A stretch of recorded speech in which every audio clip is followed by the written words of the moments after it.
Juste pour rappel, nous nous souvenons quel était l'objectif des armes de l'esprit. Nous partageons donc cet objectif que nous avions trouvé à Éphésiens chapitre 6, verset 11, et nous disions que l'objectif des armes de l'esprit était principalement de résister aux ruses du malin. En tout cas, c'est ce que la Bible nous dit, donc nous allons essayer de dire ce que la Bible nous dit et pas y rajouter ce que nous voudrions y voir éventuellement. Et quand on parle des armes qui permettent de résister, nous appelons cela des armes défensives. En effet, nous résisterions contre les agressions qui viendraient de l'extérieur, des menaces qui viendraient de l'extérieur, peut-être de l'intérieur aussi, en tout cas des menaces envers nous. Et c'est pour cela qu'il nous est conseillé d'utiliser ces armes de l'esprit qui sont au nombre de 7 et que nous allons essayer de reprendre tantôt. Alors, nous avions aussi posé la question, qui sont nos adversaires? Et la parole, encore une fois, nous a répondu au verset 12 que les adversaires étaient des esprits méchants dans les lieux célestes. Les principautés, les dominations qui sont dans des lieux célestes et qui nous veulent du mal. Bien entendu, comme nous l'avions rappelé, que l'humain qui porte la responsabilité, l'humain qui porte la force de ces mal contre nous, ou quand nous portons la force de ces mal contre les autres, nous avons notre part. Parce que la parole de Dieu est claire là-dessus. L'âme de celui qui pêche mourra. Eh bien, évidemment, le malin qui nous distrait, qui nous séduit, payera son prix aussi. Au temps de la fin, nous laissons par rapport à la parole de Dieu. Nous l'avons vu en Lévitique avec la chèvre d'Azazel, qui va être envoyé dans le désert et porter tous les péchés, parce que c'est sur lui que l'on va imposer les mains et mettre tous les péchés du peuple. Mais chacun de celui qui coopère, qui collabore avec le malin, est aussi responsable de ces choses qui lui arriveront. Et alors, quelles sont les dites armes? Comme ça, juste en nous souvenant, pas en le lisant, quelles sont les dites armes dont nous avions déjà parlé? Nous disons qu'elles sont au nombre de 7. On peut les citer en vrac éventuellement? Oui? Desquelles vous vous souvenez? Pardon? La prière, donc c'est aujourd'hui, dont nous allons en parler. La foi, les boucliers de la foi, oui. La cuirasse de la justice. La ceinture de vérité. Les chaussures de zèle pour l'évangile. Pardon? Le casque du salut. Nous en avons 7.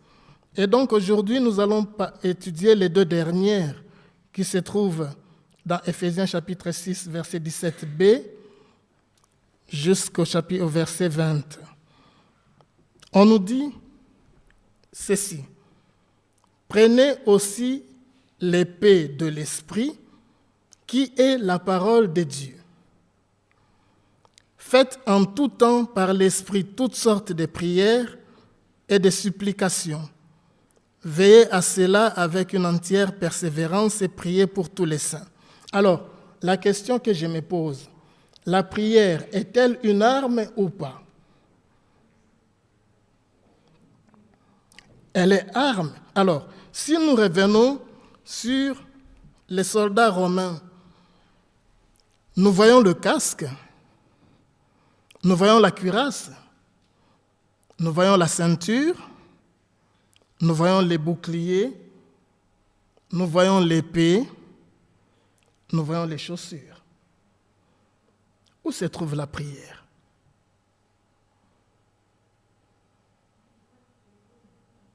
Pardon? Je ne vous entends pas. L'épée, c'est l'épée de l'esprit qui est la parole de Dieu. Mais où se trouve la prière? dans les cœurs. Allez, que ce soit dans les cœurs ou que ce soit peut-être comme une couverture, mais elle a bien sa place là-dessus. C'est peut-être pour les soldats romains la bravoure qui n'était pas une arme, mais qui lui permettait justement d'aller au combat. Et pour nous, c'est la prière qui est la 7e arme. Une arme invisible certainement, on ne la voit pas, et on se pose beaucoup de questions par rapport à elle certainement, mais elle est là bien présente. On va commencer par l'épée de l'esprit, qui est la parole de Dieu. L'épée de l'esprit, qui est la parole de Dieu. Prenez aussi l'épée de l'esprit, qui est la parole de Dieu. Comment vous comprenez cela, l'épée de l'esprit qui est la parole de Dieu? Vous le comprenez comment?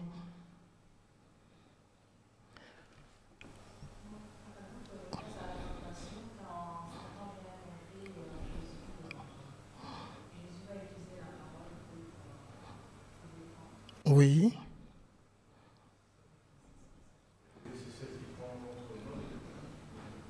Oui.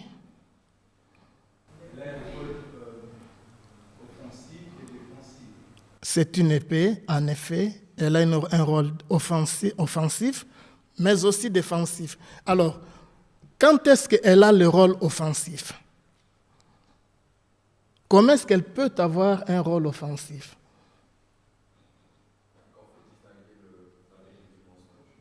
Quand il faut distinguer la vérité du mensonge, certainement.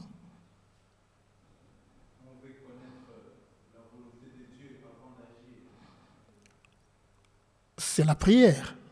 La parole aussi, bien entendu, puisque sa volonté est là-dedans. En effet, oui. Quand j'étais enfant, j'étais nourri par des cantiques. Et quelquefois, je chantais des cantiques sans nécessairement comprendre ce que ça disait. Et après, on cherchait à comprendre et on les comprenait. Écoutez l'appel du berger, il tient ses brebis en danger, il les appelle avec amour, espérant toujours le retour. Quelquefois, la parole, nous l'utilisons aussi pour aller dans un rôle offensif, pour aller chercher les brebis qui se sont perdues, qui sont sortis de l'enclos, mais aussi pour aller peut-être chercher ceux qui n'ont pas encore entendu cette parole pour les leur prêcher. La mission, les bras droits de l'Église.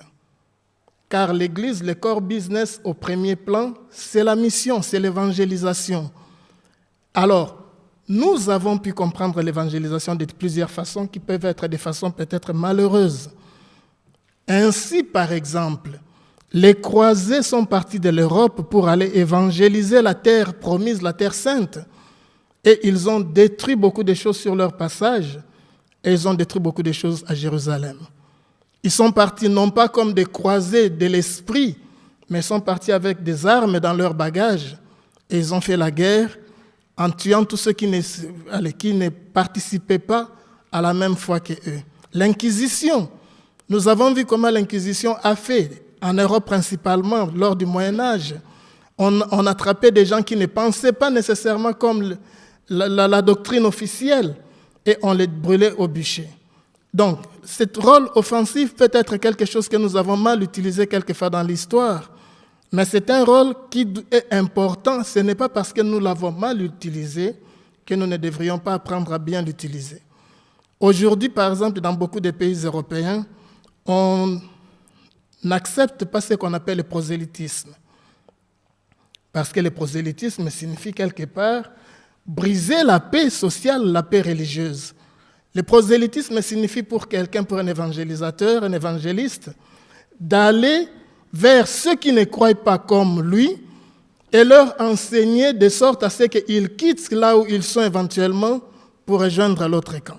C'est ça l'évangélisation. Mais cela n'est pas toujours bien perçu, surtout dans des pays où l'Église a un rôle officiel, c'est une Église officielle, où on essaye de garder les gens là où ils sont.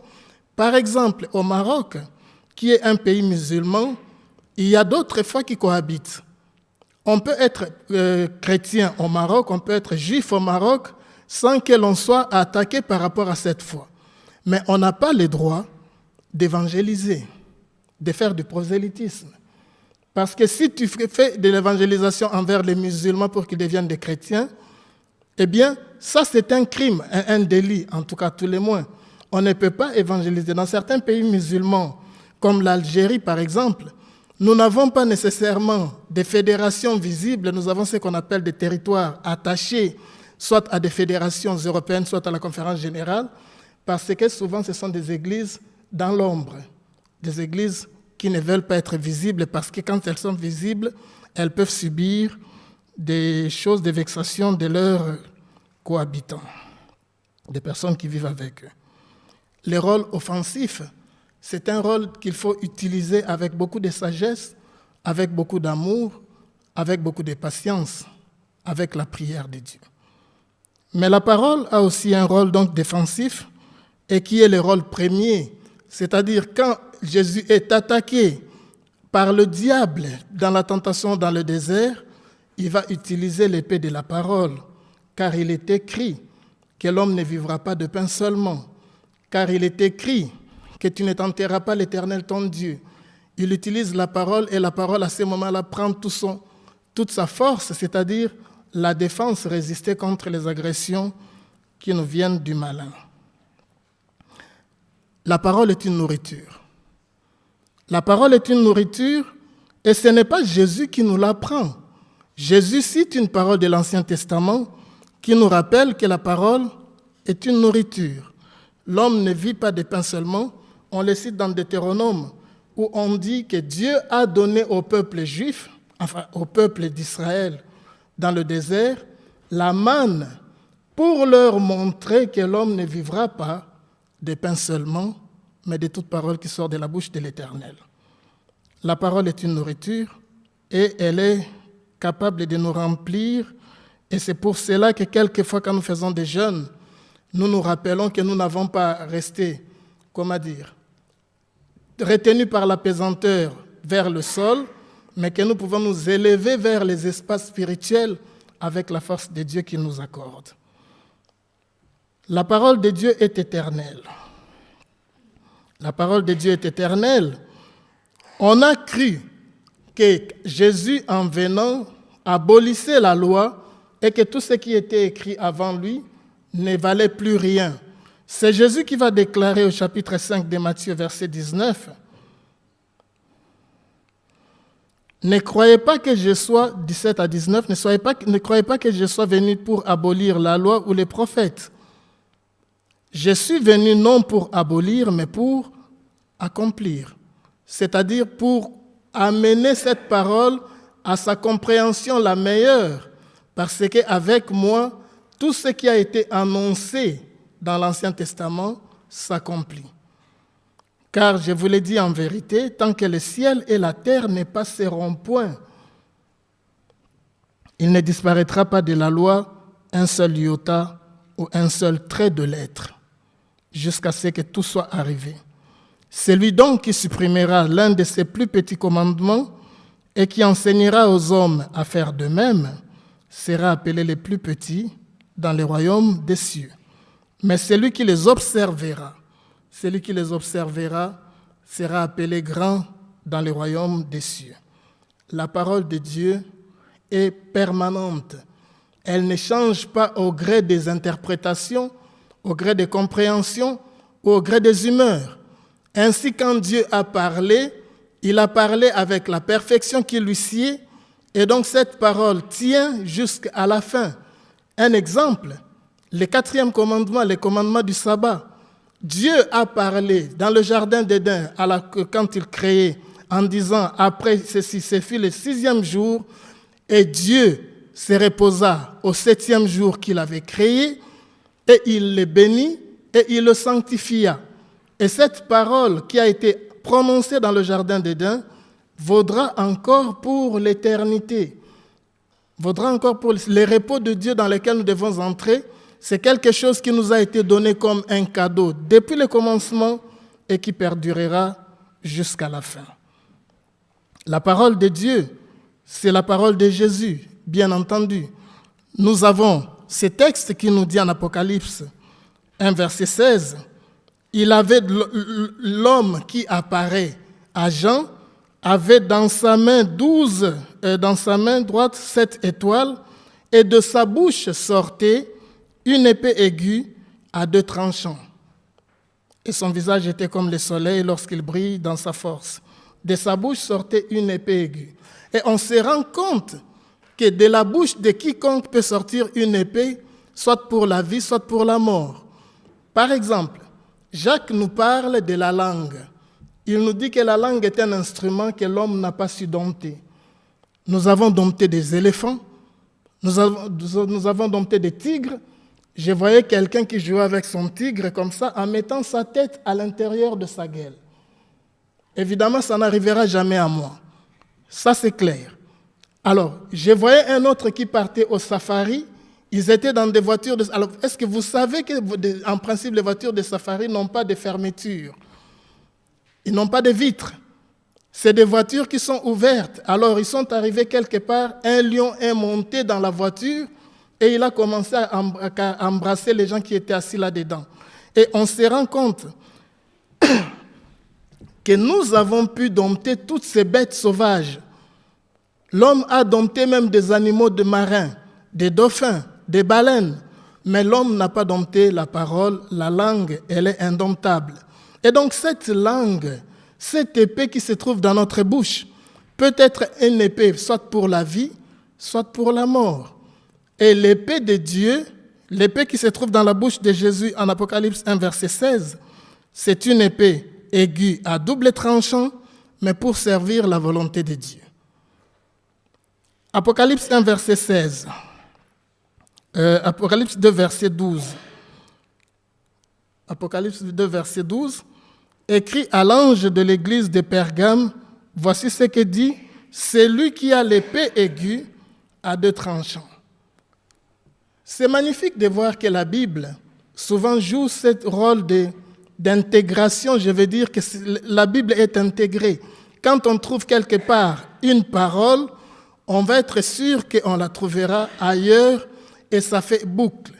Parce que si on avait que Paul qui raconte l'épée de l'esprit comme étant la parole de Dieu, on pouvait se dire, ok, c'est lui qui a créé la philosophie. Mais non, il ne fait qu'en principe emprunter de la Bible des choses qui ont été déjà écrites depuis longtemps. Parce que dans la Bible, on parle de l'épée comme étant de la parole de Dieu. Et cela est magnifique de le comprendre que la Bible s'explique souvent, si pas toujours, par elle-même. La parole de Dieu est une parole qui sonde, c'est une parole qui juge. Nous avons le texte en Hébreux 4, verset 12.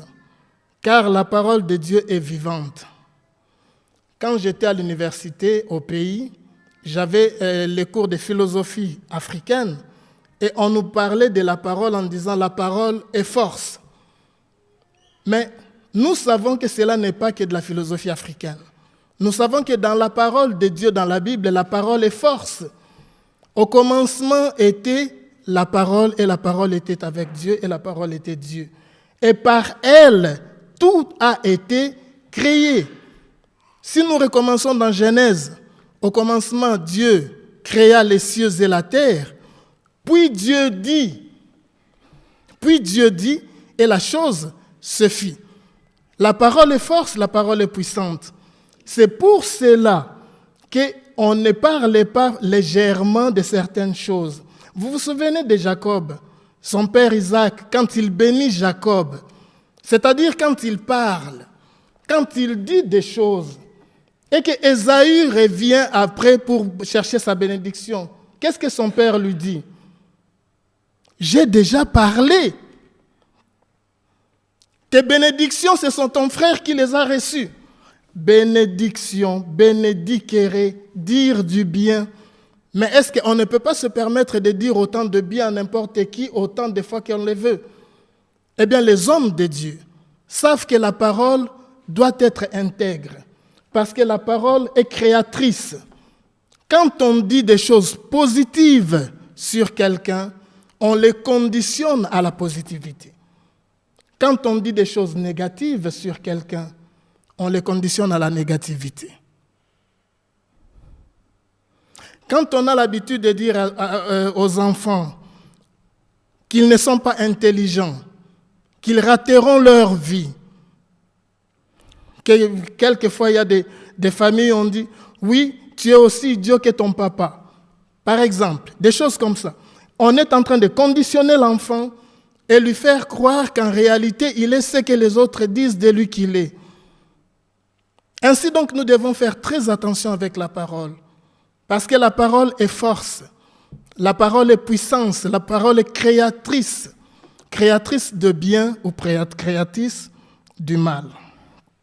Car la parole de Dieu est vivante et efficace, elle vit. Elle est plus tranchante qu'une épée, quelconque à double tranchant. Elle est pénétrante jusqu'à partager âme et esprit, jusqu'à partager jointure et moelle. Elle juge les sentiments et les pensées du cœur. Ça, c'est magnifique. La parole juge les sentiments et les pensées du cœur. C'est quelque chose de puissant que l'on ne peut pas manipuler de n'importe quelle façon.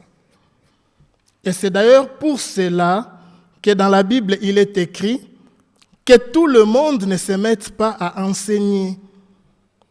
Parce qu'on peut avoir des choses à transmettre, mais on peut manquer la façon de les transmettre. On peut avoir de bonnes choses à transmettre. Moi, je me souviendrai toujours d'un de mes professeurs qui était un professeur de maths. Il était magnifique, c'est-à-dire c'est quelqu'un qui maîtrisait sa matière, mais il la maîtrisait sans nous. Quand il était au tableau avec sa craie, il parlait à lui. Il mettait la formule et il parlait à lui. Évidemment, en tant qu'enfants, nous étions là, nous les regardions, les yeux ébahis, admirateurs. Mais quand nous sortions de sa classe, on n'avait rien compris. Ce n'est pas à nous qu'il parlait.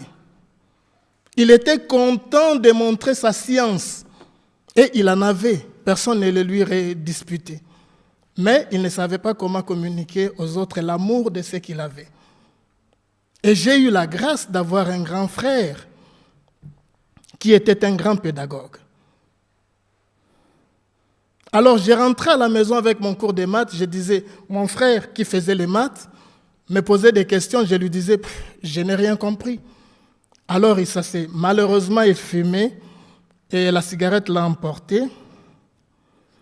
Mais il avait cette intelligence des choses. Il me disait, petit, assieds-toi, assieds-toi. Et il prenait la craie et il me parlait des choses de tous les jours que je pouvais comprendre. Et il revenait aux radicaux. Il revenait à des concepts que je n'aurais pas compris s'il n'avait pas pris la patience de me l'expliquer.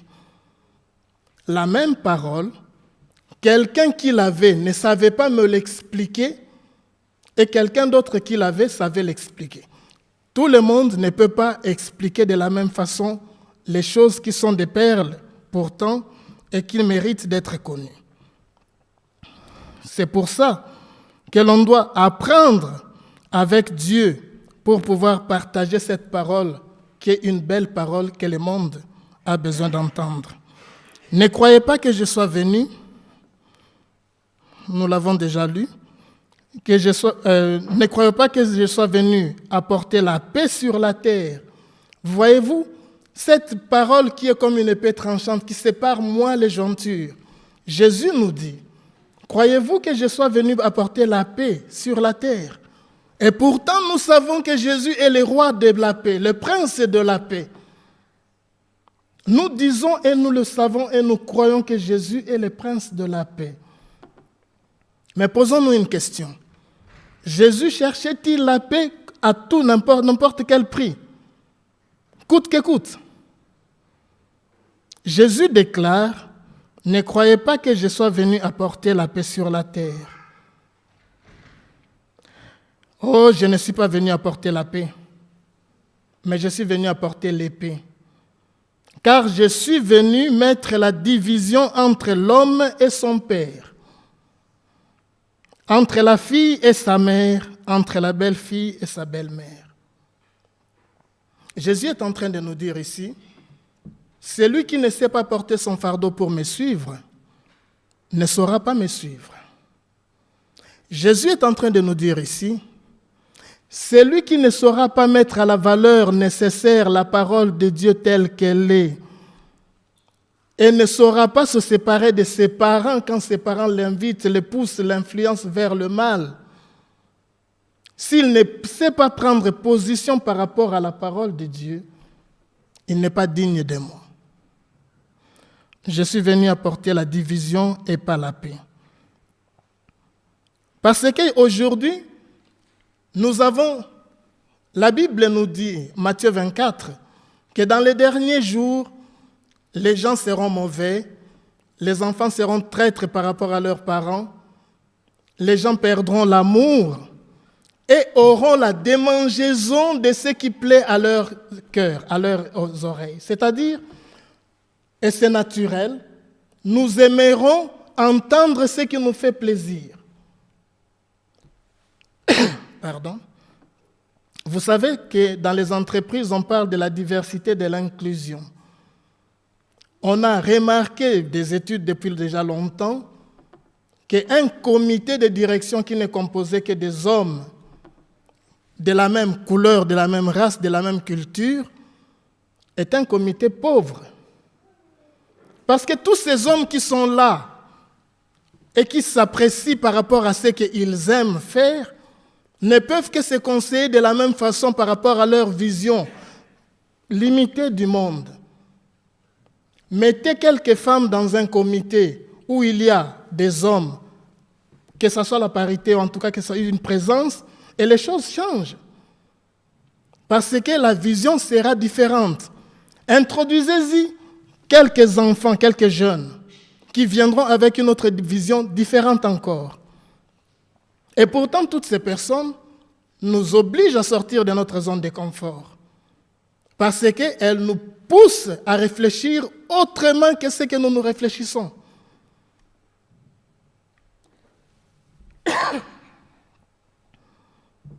Nous avons besoin quelquefois d'être challengés.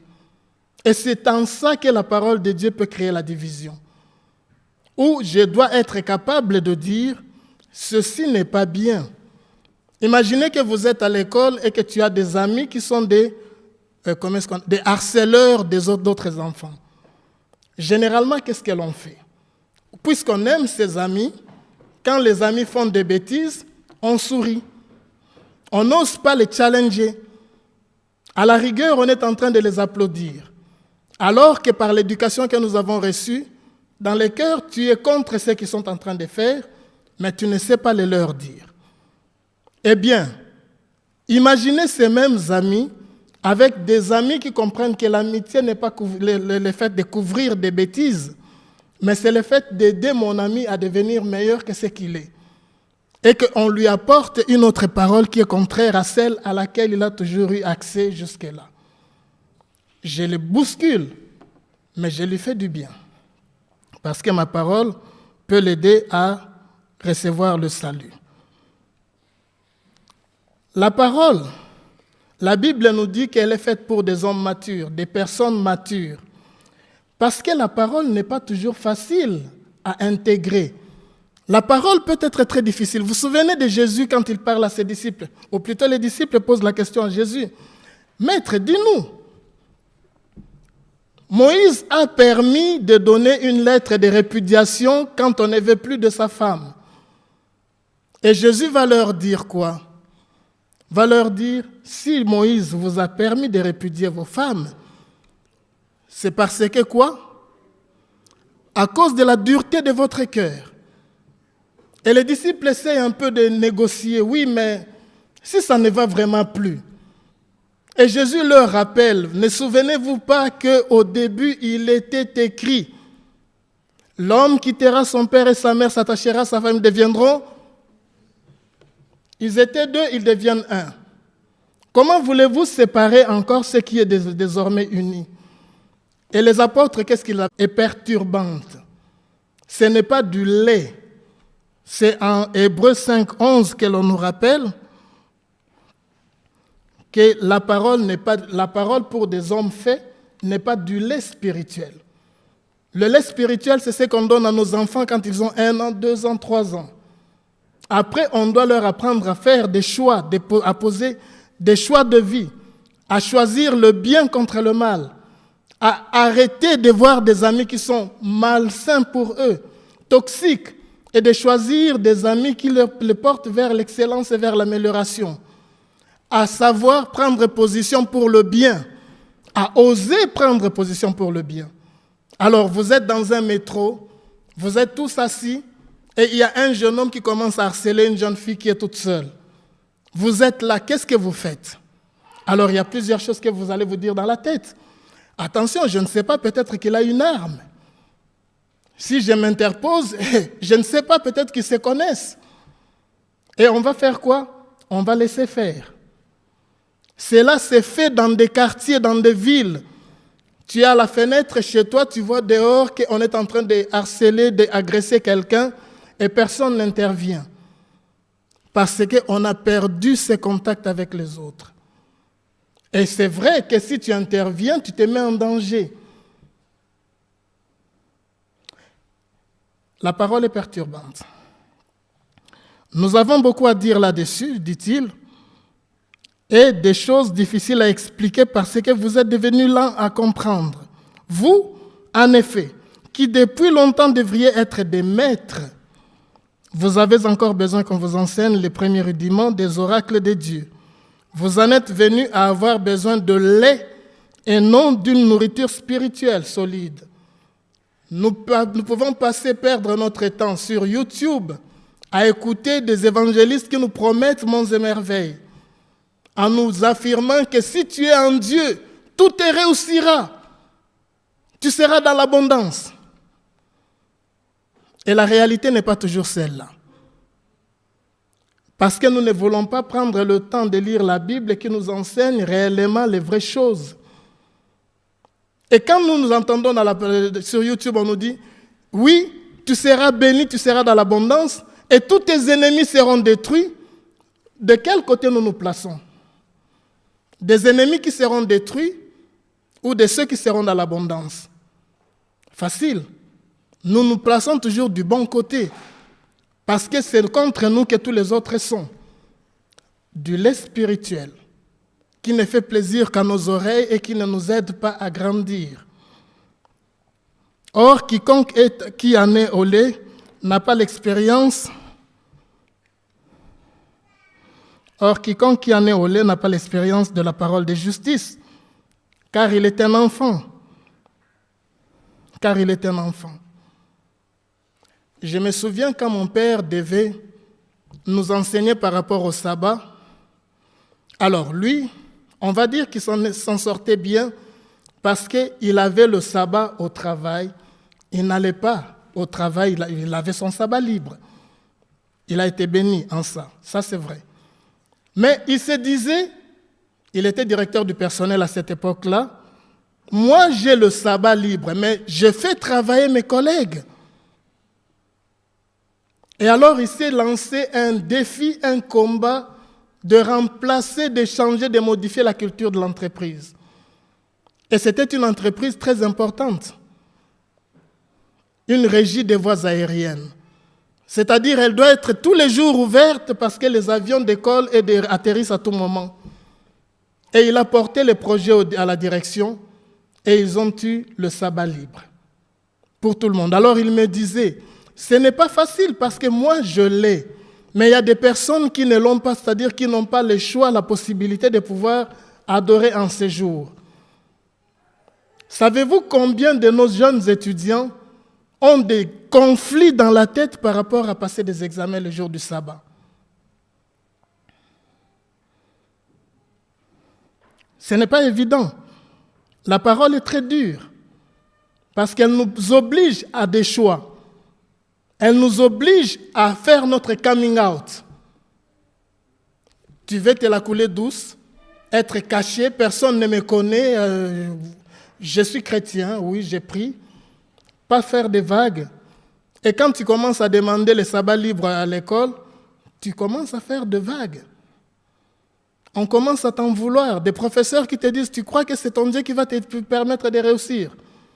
Chez moi, tu dois être là tous les samedis. Ce n'est pas facile la parole de Dieu. Et on ne peut pas se permettre de juger les autres. On ne peut que travailler sur soi-même et prier pour les autres pour que Dieu puisse nous bénir tous ensemble.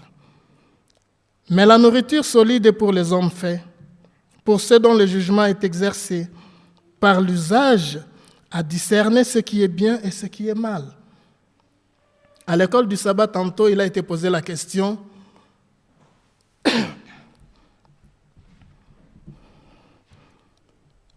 discerner ce qui est bien et ce qui est mal.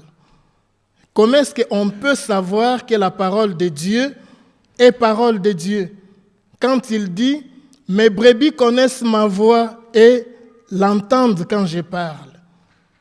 Et la réponse qui a été apportée, c'est « Ces brebis passent du temps avec leur berger.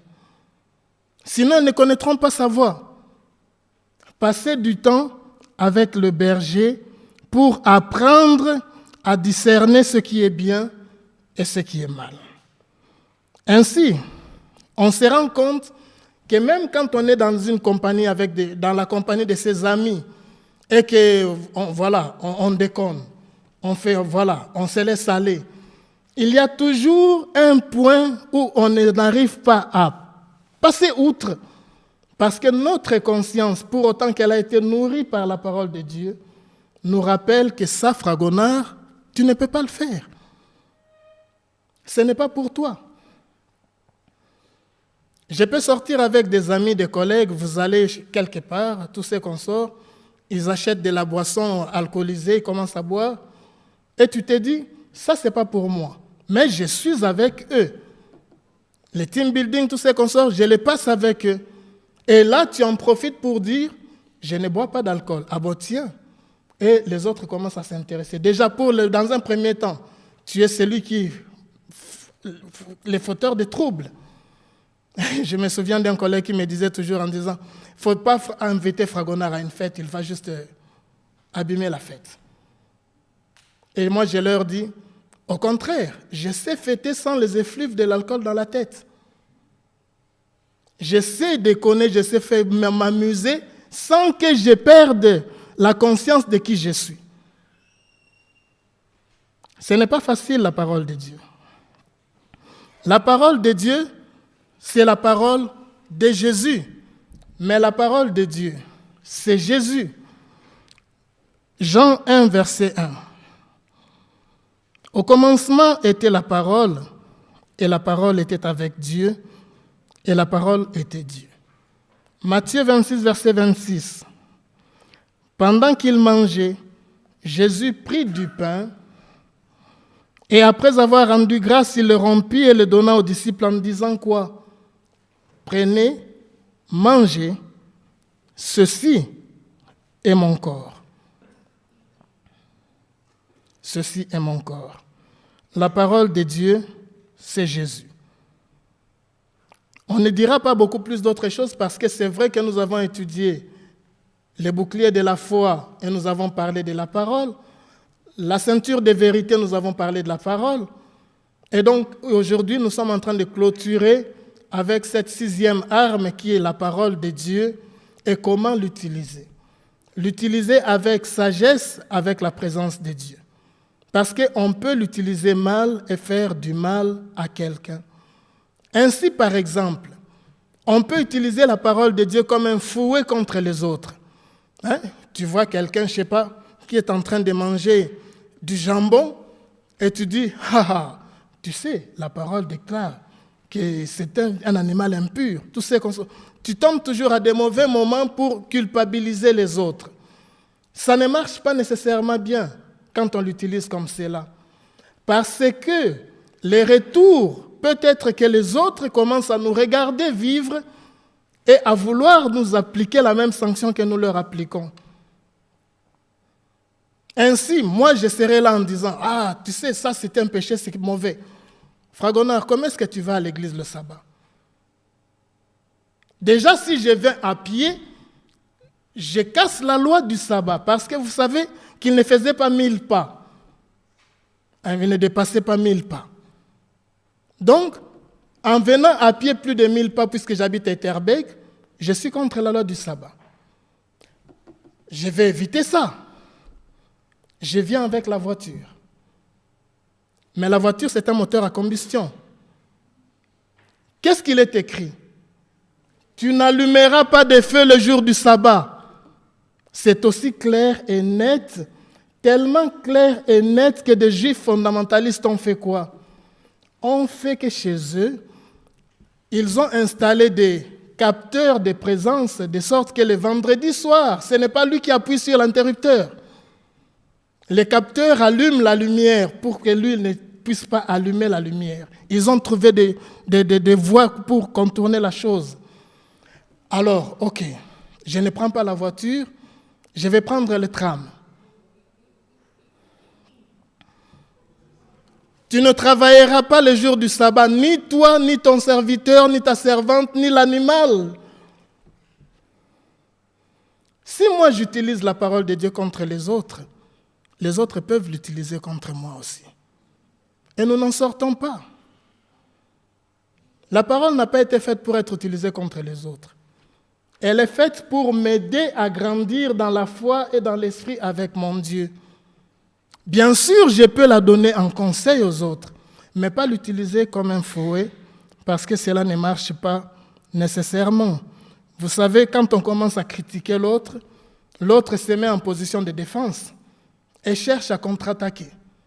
Et donc on n'en sort pas. C'est ce qui arrive souvent dans les couples, où l'homme commence à critiquer la femme sur telle chose, et la femme, dès qu'elle en a l'occasion, elle critique l'homme sur la chose que l'homme fait aussi régulièrement.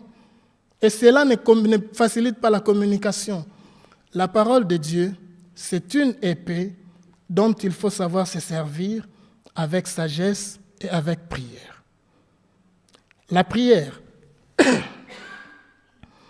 La prière, on nous dit, faites en tout temps par l'Esprit toutes sortes de prières et de supplications. Veillez à cela avec une entière persévérance et priez pour tous les saints. Alors on va essayer de décrypter tout ça. Faites en tout temps. Comment est-ce que vous comprenez en tout temps?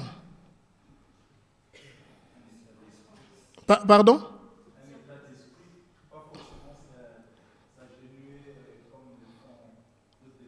Sinon on entre dans un monastère. Sinon on devient moine, on devient bonze, on passe tout son temps à prier réellement. Un état d'esprit, mais qui est permanent.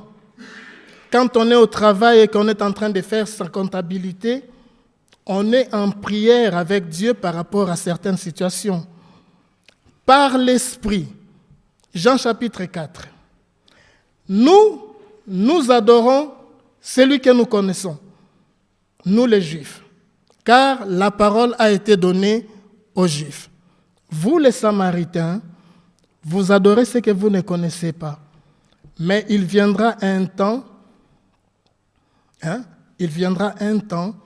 où tous les adorateurs adoreront en esprit et en vérité. En esprit et en vérité. Toutes sortes de prières. Alors, toutes sortes de prières et de supplications. Nous avons plusieurs sortes de prières, en effet.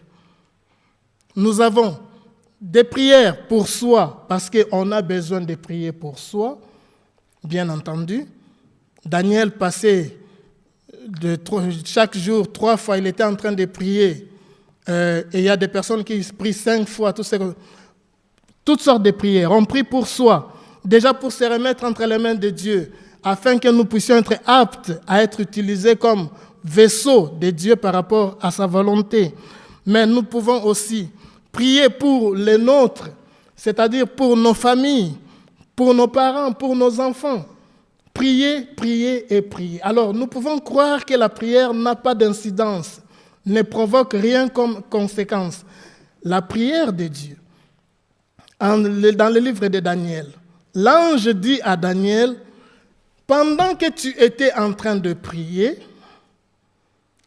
il m'a été donné de venir vers toi. Seulement, sur le chemin, j'ai été retenu. C'est-à-dire que la prière a une puissance que nous ne connaissons pas, que nous ne comprenons pas, mais qui pourtant est réelle, elle est effective, elle est là. Prier pour l'Église. Est-ce qu'il nous arrive de prier pour les frères et les sœurs? C'est-à-dire, par exemple, là maintenant, est-ce qu'il vous arrive d'être en train d'intercéder pour moi pour que je ne raconte pas des bêtises et que Dieu permette que je puisse parler de la Bible et pas de mes opinions personnelles? Êtes-vous en train de prier pour moi? Parce que je peux raconter n'importe quoi. Est-ce que vous êtes en train de prendre vos Bibles pour vérifier des textes que je suis en train de lire? Parce que c'est moi qui les ai mis sur le PPT. Mais est-ce que c'est vrai que ça se trouve dans la Bible?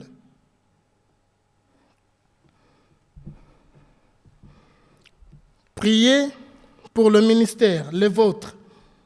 Parce que vous avez des ministères auprès de vos voisins, auprès de vos amis, auprès de vos collègues du travail, de vos condisciples à l'école. Vous avez un ministère. Quand vous voulez leur parler de quelque chose, est-ce que vous priez? La Bible nous invite à prier pour créer la possibilité d'aller à la rencontre de l'autre sans clash. Et la prière est très forte par rapport à ça.